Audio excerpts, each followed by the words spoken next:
आ गए हैं गुप्ता धाम और बाबा का दर्शन कर लिए और यहाँ सब लोग दर्शन कर रहे हैं और बहुत ही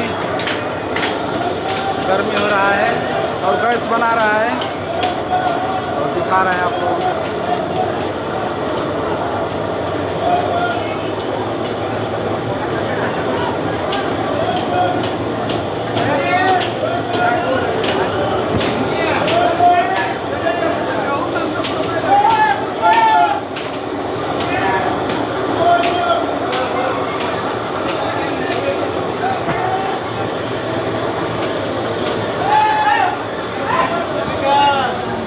चुआ था पानी।